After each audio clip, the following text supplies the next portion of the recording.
where will you join today will define what will you become in years to come.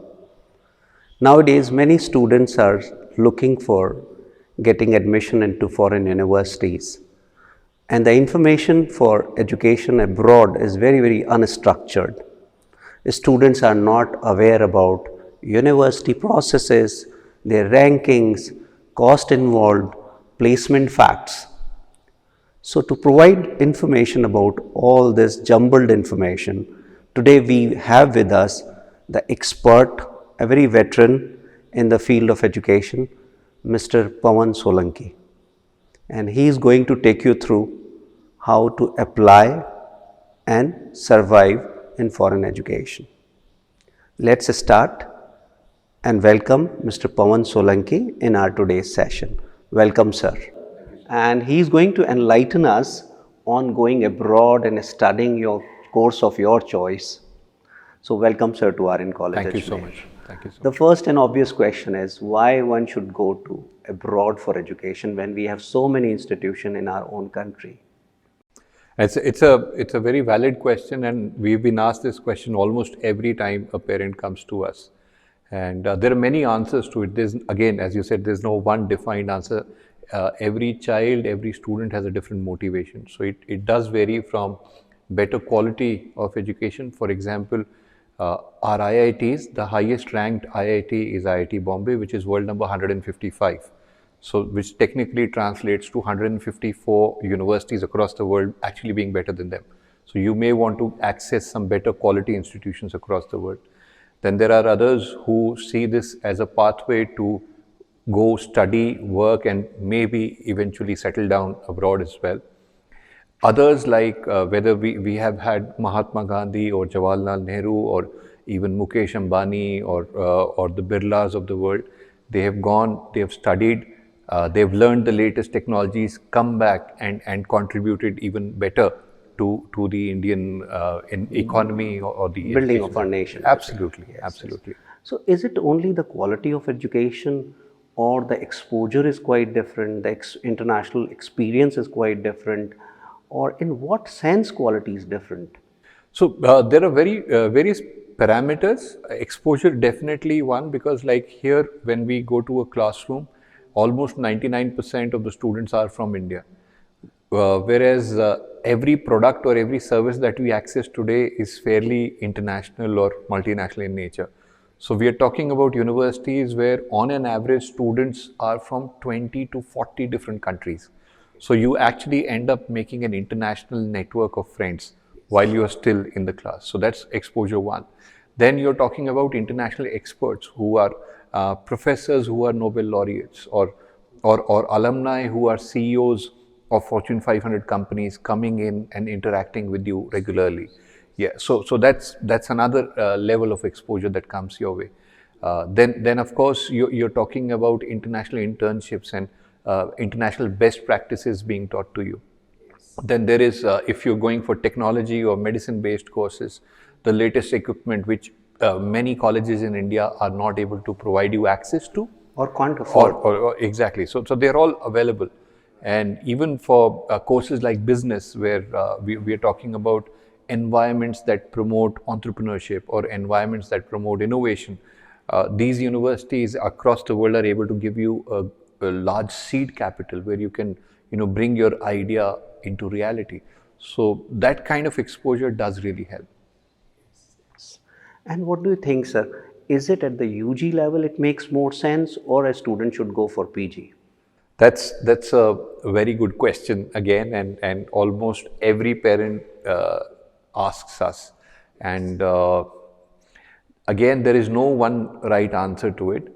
We have two levels of checks for it. This is like out of my 21 years of experience, this is what I recommend to parents over here. Number one, there is no right level for any child. The child must go and access education abroad only when the child is ready. So when we are talking about child being ready, we are talking about the child having basic life skills of being able to take care of themselves. They should be able to wake up on their own, follow a time schedule, be on time, be punctual, should be able to cook, and should be able to look after themselves, right? They should be independent in every aspect, because parents are not going to support them. So they're going to be without a support system. So can the child act and think independently? That would be my first question. So there are some kids who are ready at the undergraduate level, there are some kids who get ready at the postgraduate level, and there are some who are never ready. They're just completely dependent. It's like that? It is like that. I mean, like even at PhD level, I've come across students who have to be woken up by their mothers. So I mean, like those kids are going to struggle. I mean, like, and they're going to struggle. The other is the nature of the course. Okay, because let's face it, international education is expensive. An undergraduate course is generally longer in duration. Post graduation is smaller, shorter. So what really works is that if cost is a constraint and you are not having access to a scholarship, you may want to factor that in. And for technology courses, I would rather recommend undergraduate, although it is longer in duration. But the level, because in India, beyond the IITs, when I look at private providers, I don't see that quality in terms of the infrastructure, in terms of the teaching faculty, wherein our kids are ready for the world. So, in brief, the learning opportunities are there. So, and the diversity of learning opportunities. Absolutely, absolutely. And if any family or a parent has a long-term plan that they see themselves as going, studying, working there for some time, and probably settling down, I would say start as early as possible. Undergraduate makes far more sense because the child is able to adapt to their culture really quickly. Postgraduate would work out well if you want to go study, work for some time, and you wish to come back. I mean, like you're not really sure. So you mean to say acclimatization will be faster? Faster if you go, and they'll be more adaptable to the whole environment. Absolutely, absolutely. So what do you think, sir? At what stage, like if I'm in a school and I want to go for undergrad program, like how soon I should start planning for it, or how soon parents should start planning for it? Right. And this is where I sometimes have reservations about the Indian education system. Thankfully, we have some international boards also coming in to India right now and kind of training the child, because the Indian education system is completely rote learning based and completely academically oriented, doesn't really cater to the overall development of the child. So normally we recommend 3 to 4 different interventions. The first intervention actually comes at grade 9 and 10. So wherein we actually do a personality mapping and check what subject combination should the child take up in year 11 and 12. What course orientation, what skill orientation you should take up to kind of move into a specialization and move towards higher education. So then in those years, it defines the journey. Journey, exactly. So, and it is not only just, while you're preparing for foreign education or Indian education, it is education in general. Yes. It's skill-based. And then you need to kind of identify that, okay, do I see myself acquiring this skill in India, or international education would give me a better opportunity to excel and be successful in life. So generally we start preparing students who are in grade 9 and 10. Okay. So it takes about 2 to 3 years where we are talking about their skill enhancement, their personality development, their academic scores being relevant and them being categorized as meritorious, them having a fair chance of being able to get a scholarship. So the preparation process is 2 to 3 years. So you mean to say, what I can conclude is, a child should approach to you in class 9 or latest by class 10th, right, to define his future course of action. Exactly. What he's supposed to do, and to share with you what is his aptitude basically. Absolutely. So we help them identify their skills. We do that. But that's how long it takes to build a student profile to be ready to take on to a top quality institution and to have a fair chance of being able to fight for a strong scholarship. Because this is the time where unfortunately parents courtesy a lot of hearsay or what has been happening for the last 20-30 years, due to lack of information or awareness, they end up making some fundamental mistakes. The first fundamental mistakes, especially that I've seen in Rajasthan, is there's this whole culture of moving away from a regular school at the end of year 10 and going into a dummy school in 11th and 12th. Now, you're killing the child's exposure. The child is left only to cater to an entrance exam and a board. There is no extracurricular activity for that child. So you basically killed a possible opportunity of scholarship just because you were not aware about it. You have denied the child an opportunity to develop basic skills like communication, leadership, or social interaction skills, right? So this is what you're denying. Now, 2 years of COVID made the entire world realize what a dummy school does to you. You're sitting in a room, studying, doing nothing, right? That's what a dummy school does to your child. Whereas if you are in a regular school, the child does have a fair chance. The second approach is they are only zeroed in on an IIT or a NEET or a CLAT entrance examination, and I always give them the numbers. Like, all IITs and NITs put together, we are talking about a total of roughly about less than 30,000 seats. Correct. All of them put together, and you're talking 16 lakh applicants. So a chance this time in NEET itself, it is 18 lakhs. 18 lakhs. And IIT is normally 9 to 10 lakhs. Right. So 28 lakh students are fighting only for these two exams. Two exams. And 38 lakh students are writing the class 12 boards. Yes. And so the first fundamental error that the child does not focus on the board exams, is focusing on these entrance exams, has forgotten about personality and life skills. And you end up with being someone who scored a 65% in class 12th, has not qualified an IIT or a NEET, and you basically have got nowhere to go. Yes, you have no idea what you to have do no next. idea what to do next, right? So that's why that intervention at 9th and 10th actually helps us prepare a child better.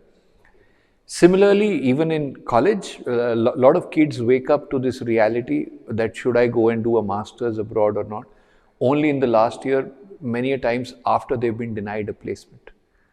Whereas the preparation actually, for whether it is a placement or higher education, should ideally start in the first or the second year. So you have to be ready. It does take time. Right.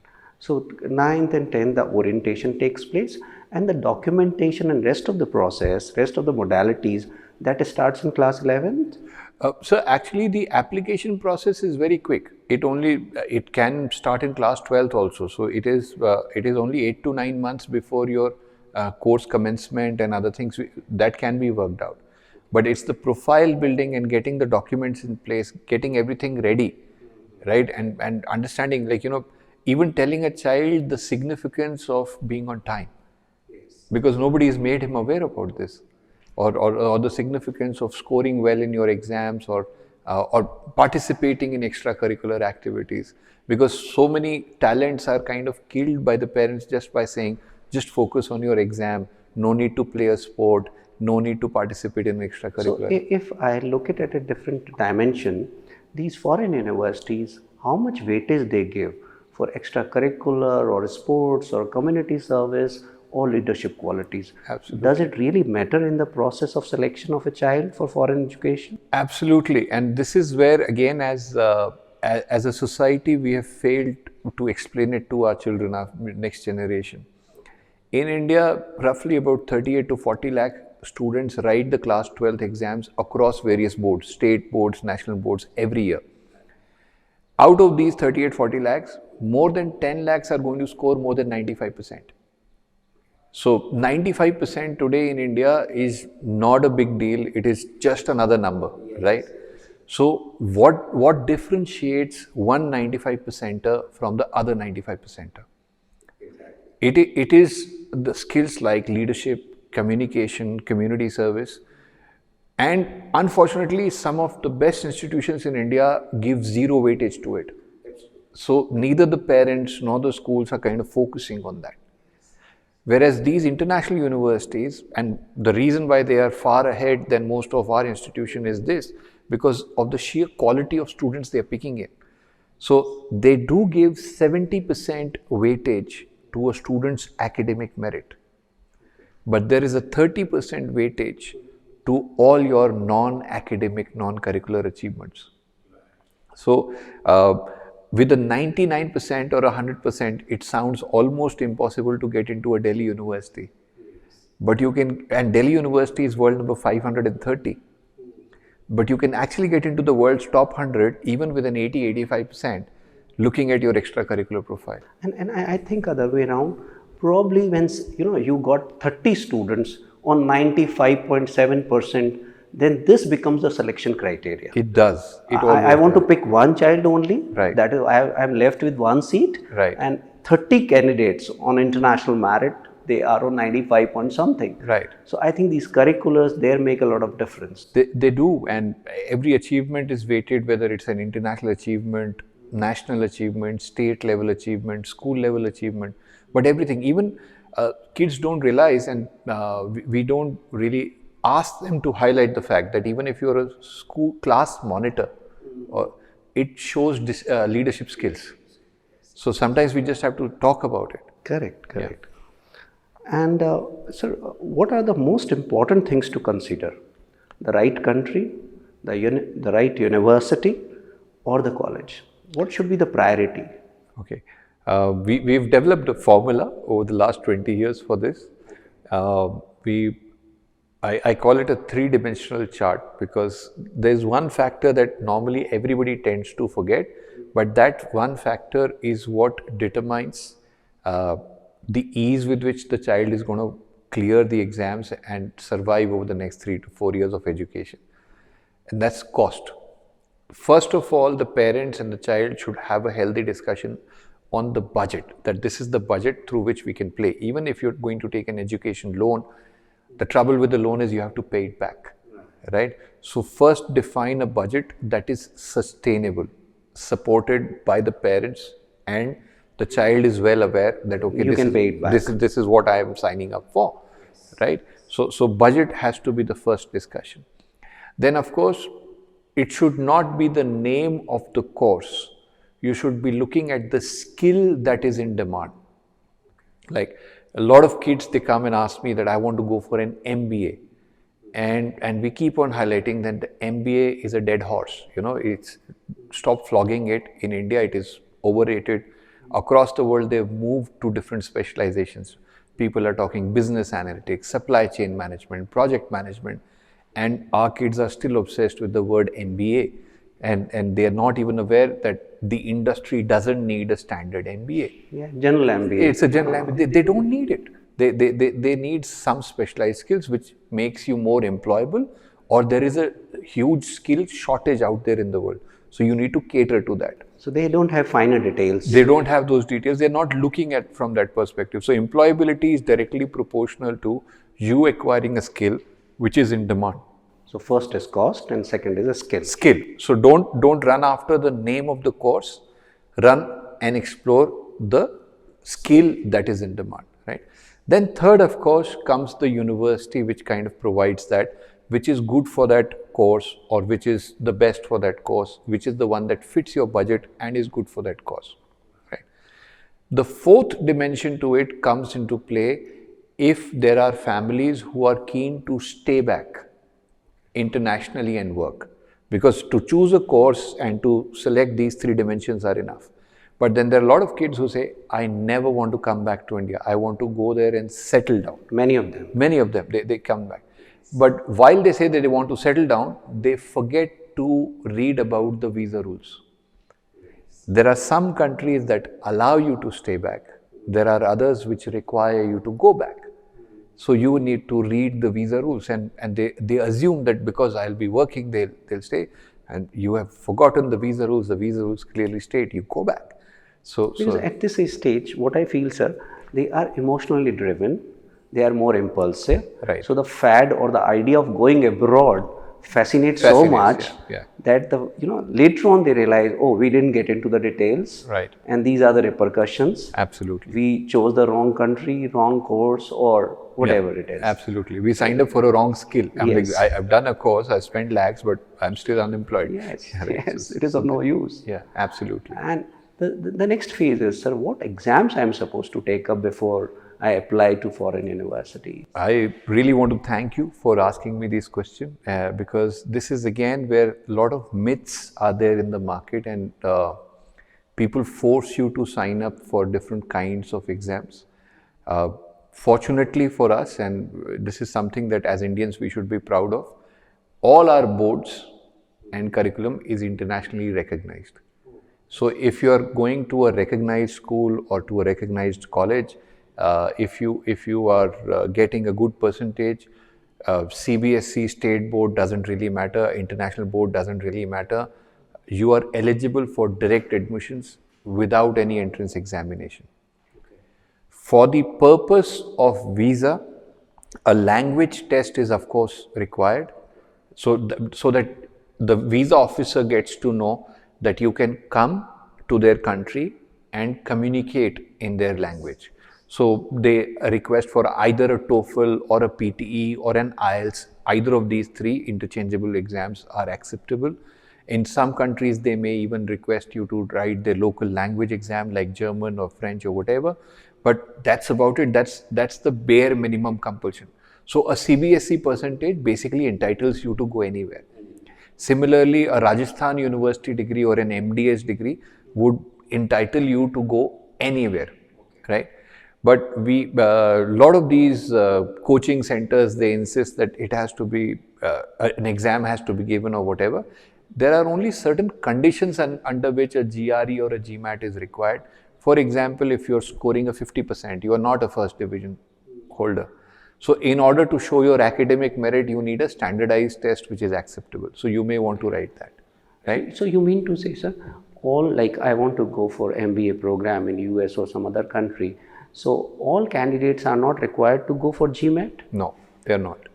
And the biggest testament of this was 2020 to 2022. All universities across the world said we are GRE, GMAT blind. We don't need those scores. Okay. Was it only for this COVID year, or will it be applicable in years to come? It is applicable even now, and it was applicable even before that. Okay. So GRE also? It's not a compulsion. Okay. If your profile and if your academic merit is strong enough, you can apply for a direct admission. But if I go for GMAT and GRE and I have reasonably a good score, right? Does it increase my chances of selection? It does. It does help you because of the fact that you've scored on a standardized test, wherein your scores can be compared to, let's say, any other candidate from across the world. Like, for example, Delhi University, you may be the topper with a 60%, right? But there are so many other universities across the world where the toppers score 95% or a 96%. So my 60% at Delhi University is not showing me in the same light as you would look at a 95%. So there a GMAT score or a GRE score may help me. And if I do score really well with that GMAT score, then I'm seen in the same light as a topper from any other board. Okay. But so if you are getting that 90% at Delhi University, you don't need that. That's fine. Yeah. That's fine. So what about SAT and ACT? So SAT and ACT, exactly. So these were tests basically designed for the American students. Unfortunately, US does not have a standard national board like we have in India. East Coast has a different one, West Coast has a different one. They have open schooling, home schooling, all kinds of boards are there. So they had a standardization test done for their class 12 students so that their scores can be taken up for a university admission. So that's where SAT and ACT came into being. India has a standardized test. So we have our CBSEs, you can even write your IB exams or Cambridge exams or state board exams. And those universities have an equivalent score that they've given. So whichever university you're applying to, they look at your CBSE score and they have an equivalent score. It's in the scenario where you are not likely to score that high percentage, then we recommend that you write an SAT or an ACT just to keep it as a backup. Prove your mettle. Prove your mettle that I can go for it. Okay. Otherwise, again, not required. Okay. And there is a mad rush for US. I have seen everybody talks, if you talk about going abroad for education, right. And probably last year I went to a news item that maximum number of students in US are from India. Yes. And India and China sometimes. India is on number one, sometimes China. Yeah. So why there is a mad rush to US? What is so specific or what is so good about it? Right. So US, it has its own set of strengths. They had a very good program back in the 1970s where if you're coming for the postgraduate programs that the universities were offering, you were granted a 100% scholarship and a stipend to support you. And many of the kids that you see today are basically second or third generation people from the same families or their distant relatives who've been seeing that for the last 50 years, people from their families have been going there and doing well. So during 70s to 90s, when the US economy was actually in boom, it was these international students which were actually feeding in the growth, and we contributed to their economic growth and to success of a lot of Indian students as well. So there was a study where how many IIT graduates have become millionaires and contributed almost $1 billion economy to the US, right? So, but it's largely a fad. It is what kids don't realize that between what was happening in the US in 90s is completely different to what is happening today. So the Hollywood, whether it is the Hollywood movies or television series which have inspired them, they again forget to read the visa rules. Today, US says that if you come for STEM courses, I'll allow you to stay back for 3 years. But if it is non-STEM, it may be less than 12 months. Okay. Today, US is facing its own set of challenges in the post-pandemic world. Safety, security. Between 1st of Jan to 30th of June, 155 mass killings have taken place in the US. This is this year. This number is significantly higher to what we face in Kashmir, in India. Oh. So safety is a question that not many parents ask when they think about US, because they just assume it's a great superpower. And what I believe, it is most expensive also in comparison to other countries. In terms of cost, it is at least 3 to 4 times more in comparison to other countries. And while they are home to more than 4,000 students, it is 4,000 universities, it is only the top 200 or 300 which are actually good and worth studying in. They have around 4,000 universities? They have 4,000 universities. Oh, that's a very, very big number. Big number. And it's, again, as I said, it's only the top 200 or 300 odd which you want to really go and invest towards your education. Yes. The others, some of our Indian universities would do a better job than them. Oh, right. I have also come across these two terms time and again, statement of purpose and writing essays. Essays, yeah. So how significant they are? Again, this goes back to the question in terms of the selection process, that an admission officer would be seeing your application file for roughly about 5 minutes. And he would be seeing thousands of applications coming in from India and other countries as well. And almost everybody would have that 90% or a 95% or an 85%. So what makes you stand out? So that statement of purpose is your 2 minutes or 3 minutes with that admission officer, where they want to understand you as the person, and they want to see whether you are really serious about the course or not. Right? So they want to see whether you've done the research about the university, research about the course, how passionate you are on the subject, and what are your plans about the future, and how good you are in terms of your communication, because all of this has to be in less than 500 words. So how you tell your story. How you tell your story. So it's your story. In brief, and where do you see down the line after Absolutely. 5 years or 10 years? And how do you want to contribute back to the society? Yes. So they want to see a bigger picture. Right. And this is where, again, a lot of Indian students make a fundamental mistake, where they go out to professionals and they pay money and they ask them to write an SOP for them. But when the university interviews, they actually compare the language of the SOP versus the student who's coming and talking about it. Correct. And if they see a gap, that's where you lose it. Yes. And I've seen so many students, they get, they actually buy portfolios from outside and submit to those universities. Right. So it's really bizarre that. It is bizarre, yeah. But unfortunately, like every industry, there are parts of the education industry also that have been corrupted, just like that. Yeah. Right. Now, a very, very technical question which most of the students face: which all documents are required So I could be proactive and prepare them well before, and I'm not late for the admission. Yeah. So, very handy tips, very simple. All your academic documents from class 10th onwards are necessary at the stage of application. So application is your 10th, 12th, graduation semester-wise mark sheets if you're applying for a postgraduate one, degree copies, any extracurricular achievements that you've done, that's standard application. At the stage of visa, they require passport copies, income tax returns of the parents, bank statements. They also require some national ID cards like your Aadhaar card and other. In some countries, they even require your birth certificate. Your birth certificate. Yeah, absolutely. Yeah. Okay. And if all these documents are in English, that's necessary. That's better. Otherwise, we have to get it converted. Converted later. That vernacular language has to be converted. Yeah, into absolutely. English. It's not accepted in the vernacular language. Okay. Okay. And any other document which you find is like most of the students commit mistake in these 2-3 documents, and that is why they get stuck. So the biggest mistake that they do is they don't check the validity of their passport, because sometimes the passports are getting expired. They expire when you turn 18. So people forget to renew that. So get it done on time. Second, Indian spellings. The name of the mother or father, there are errors in their 10th, 12th or passport or Aadhaar card. So all of that has to be consistent. These are two major areas where we find that students generally get stuck.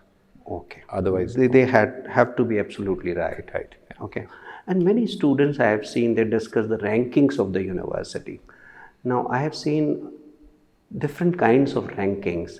They are based on placements also, on research also, on academics also. So it's a very, very confusing zone. So how much these rankings matter? I would say rankings matter because it just... And should it be the number one criteria for selection of the institution? Yeah, it's like how well you understand what the ranking is all about. That helps you understand, and that's where probably our role as consultants come in to help the student, because there are 2 or 3 internationally accepted ranking systems. Personally speaking, I like the QS rankings because they tend to give a very unbiased view. But within the QS ranking, there are various rankings. Like they give an overall ranking, then they give an employability ranking, and they give a ranking by subject.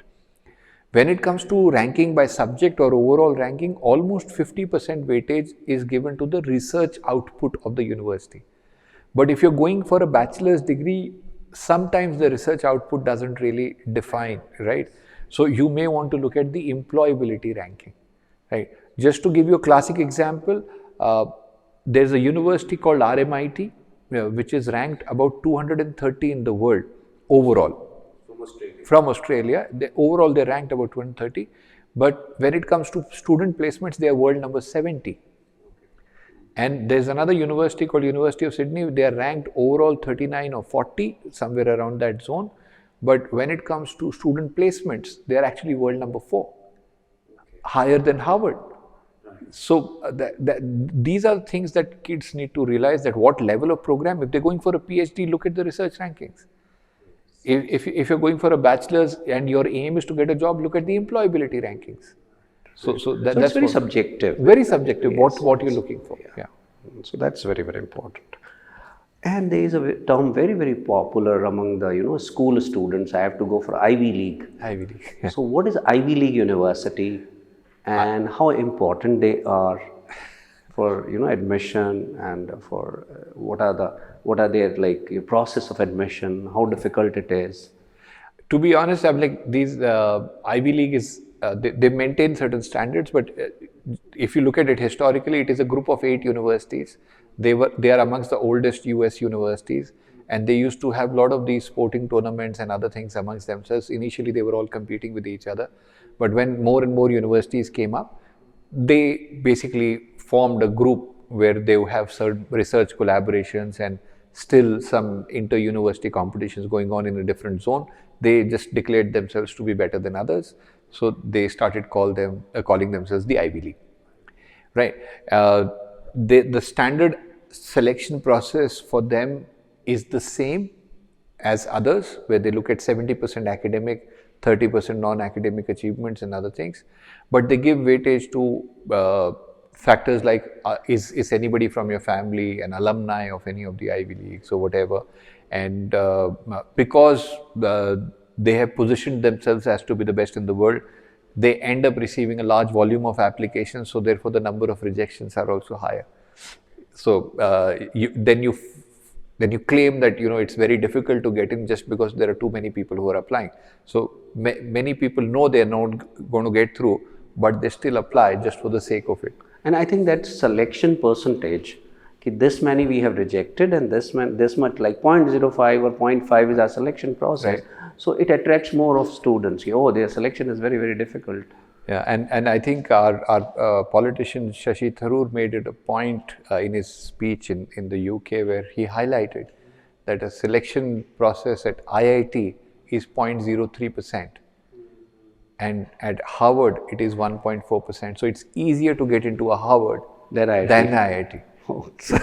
Very interesting. So if it is only admission criteria we are talking about, IITs are higher than Ivy League. Okay. Yeah. Okay. And sir, in case a student is from Cambridge board or IB board, does it make any difference in his chances of selection in foreign universities? Right. So it's a very good question. Again, we face quite a few times. I would want to place it on record. Your chances of selection is not subject to the board you are from. Your chances of selection is subject to your academic quality as a student. However, once you get into that university, the Cambridge board and the IB board, they follow the pedagogy which is practiced internationally. So as a student, it becomes very easy for you to adapt to that new learning system. The traditional Indian boards are more on the rote learning side of it. They are not on the understanding part of it. So these kids, especially from CBSE or other boards, the first 6 months are full of challenges. But somebody like coming from a Cambridge or an IB board, he takes like fish to water. So they are in similar teaching patterns, so they are okay. But selection is subject to the quality of the student, not the board. Okay, so yeah, it all the time comes back to the student. Exactly. So as a student, what is your academic background, or what Right. are your co-curriculars, or what kind of other roles you have played during your school or college? Right. That holds most of the value. Absolutely. Okay. Okay. Now, there is a very, very important question as far as cost is concerned, because that you said that deciding factor is number cost, one. yes. And like whenever a student plans to go abroad, this is the first challenge everybody has to face. So how much it is different to go to Europe or to US or to Australia or per se some other countries if we compare cost wise? I'll just give you a very simple formula. There are two costs. One is the tuition cost, which is the university cost, and the second is the living cost. Okay. Now, tuition cost across the world varies from 5 lakh rupees per year to 80 lakh rupees per year, depending on the country, university that you're choosing and the course that you're choosing, right? However, the living expense depends on the country that you're signing up for. So please look at the conversion factor of rupee to that particular currency. Like for example, euro comes at around 90 rupees, so does the pound, but US dollar is at 80, Canadian dollar is at 55. So your cost of living varies from 6 lakhs in Canada to 14 lakhs in Europe per year. So studying in Europe becomes expensive in terms of the living costs. Okay, and how much it is in Australia, sir? Australia is again 6 to 8 lakh rupees because one Australian dollar is only 54 rupees, 55 rupees. So it entirely depends on how the rupee is behaving with that particular currency, right? The second important aspect is students need to identify scholarships. Now, are you going to a state university or a private university, and how many scholarships are on offer? Almost all the universities across the world have got merit-based scholarships. And some even private as well as government. Because they have merit, because everybody wants a good student, right? So they want to attract meritorious students. Then you have these state scholarships as well. For example, the state of Rajasthan has got the Rajiv Gandhi Scholarship Program, where they support 200 students every year 100% of the cost if they get selected into the world's top 150 universities. Okay. So Food, lodging, lodging, airfare, stationery, Everything everything is- is taken care by the state government. Okay, great. So there are a lot of scholarships that are available. But the trouble with the scholarship is it comes to you only after you apply. A lot of kids and parents, they just look at the price factor that this is what it's cost, and they kind of give up. And I always say, have plan A, plan B, apply and try for a scholarship. If you don't get it, don't go. At least you have a chance. At least you have a chance. To be in the queue to get a scholarship, you need to apply. Yes. So give it your best shot, prepare your profile well, score well, apply well, and give it your best shot. Right. And like normally we say, earn while you learn. So what are the opportunities for that in these different countries? Right. So most of the countries, depending on the visa rules that they have, offer some or the other opportunities for the students to work while they are studying, and some they even add to it by saying that they are guaranteed 2 to 5 years of stay back work permit rights. So you can work part-time while you're a student so that you can focus on your studies, and work part-time to take care of your living expenses, and you can stay back for 2 to 5 years depending on the country and the course to earn back what you invested towards education. I have heard like in some countries the students are able to support their food and lodging just by working extra. Is it possible? Absolutely. Food and lodging is not a problem. In some cases, we have seen students even able to support the tuition costs. Okay. But that's something that we never encourage. We ask them to focus on studies. Yeah, that's what they have gone for. Right. Okay. Some countries have got 3 years of graduation and some countries have 4 years of graduation. So how does it impact on the future prospects? Some countries even have 2. It doesn't graduation. Yeah, so you can go to Singapore and finish your BBA in 2 years. Okay. You can fast track. So most of these countries, depending on the weather, they have built vacations and number of study hours and credits and units, and you can fast track a course, or you can slow down a course, or you can go in for a double degree. Again, it is not the duration of the course, it's the quality of the program that you have to kind of get into. Like for example, you can make a 3-year program into a 4th year by signing up for the honors year. So it is entirely dependent on that country's education system. Unfortunately, before our current Prime Minister brought the new education policy, which everybody is talking about right now, our education curriculum was not updated for 28 years.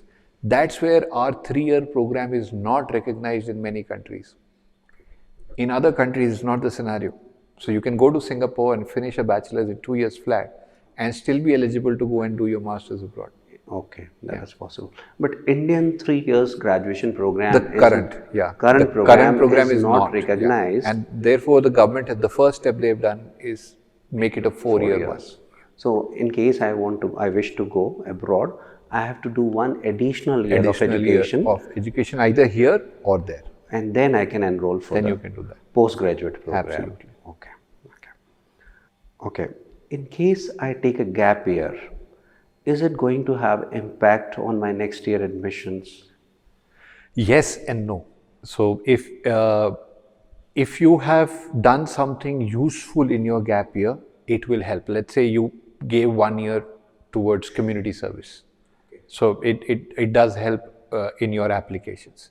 But in case you did nothing and sat at home, then the visa officer would have a major issue with somebody who does nothing, because then you have the potential to drop out from a program also.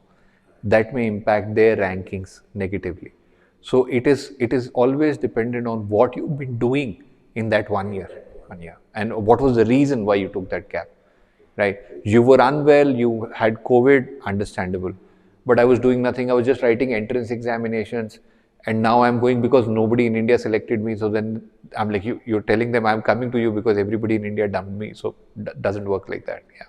So basically, either you should have a reasonable explanation to that, right, or you must have added some value to your profile. So your explanation must make some sense. Yeah. And verifiable logic for the gap year. That's very, very important. Very important. Yeah. Okay. How important is consultant or counselor in application process to any foreign university? I would say significant. because again, as you said, that there is not one single forum where all this information is available in a structured manner. And if a child is misguided, because the internet is a very dark, bad space, you end up spending a lot of money towards a substandard education. If you get hold of a good consultant, it's the consultant who can actually guide you to the right university for you, the right course for you, and handhold you through the process from the application onto the visa, right? And always look for an authorized consultant, because there are a lot of people who call themselves consultant. They charge money from students. Never do that. So how to check that, sir? Ki you are authorized or somebody is not authorized? Right. Public at large, how they can identify that? So an authorized consultant would always be listed on the university's website. So go to your dream school and look at them, and they will always notify that this is our authorized representative nearest to you. You can reach out to them and take it from there. Right, right. Yeah. And what are the normal charges or fee being charged by consultants? Authorized consultants. Authorized consultants, normally for the counseling and application support, they don't really have a fee. They